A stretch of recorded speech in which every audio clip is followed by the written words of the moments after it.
भंडारा जिल्ह्यात दिवाळीनिमित्त गोधनाची पूजा केली जाते। वर्षानुवर्ष सुरू असलेल्या या परंपरेनुसार गुराखी स्वतःच्या अंगावरून गाई गुरांना जायला लावतो। वाजत गाजत विधिवत गोधनाची पूजा केली जाते।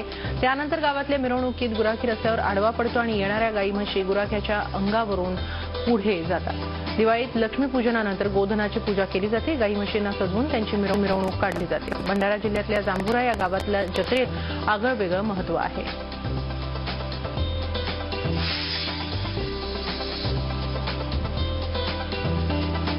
यवतमाळच्या कसबा गावात दिवाळीनिमित्त गायी पारावर चढवण्याची परंपरा आहे।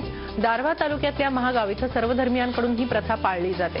दीपावलीच्या दिवशी गायींचं पूजन करून वाजत गाजत गायींची मिरवणूक काढली जाते। त्यानंतर सजवलेल्या गायी हनुमान मंदिराकडे नेल्या जातात। तिथं गायींना पारावर चढवून हनुमंताचं दर्शन घेतलं जातं। यावेळी डफण्यांच्या आवाजांनी संपूर्ण गाव दुमदुमून जातं।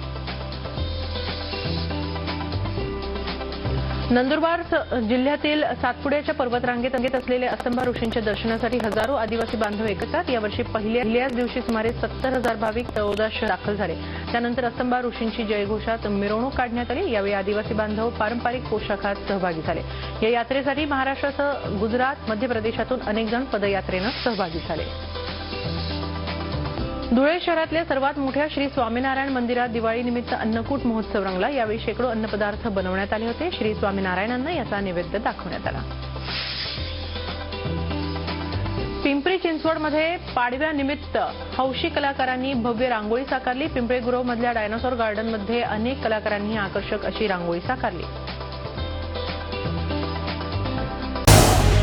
झी 24 तास रहा एक पाऊल पुढे।